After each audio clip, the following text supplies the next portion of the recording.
এবার বিদায়ের পথে শীত। বৃহস্পতিবার পর্যন্ত দক্ষিণবঙ্গের তাপমাত্রা খুব একটা হেরফের হওয়ার সম্ভাবনা নেই।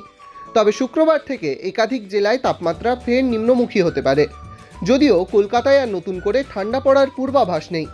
উত্তরবঙ্গে বুধবার থেকে হালকা বৃষ্টির সম্ভাবনা রয়েছে। তুষারপাতও হতে পারে শৈলশহর দার্জিলিংয়ে।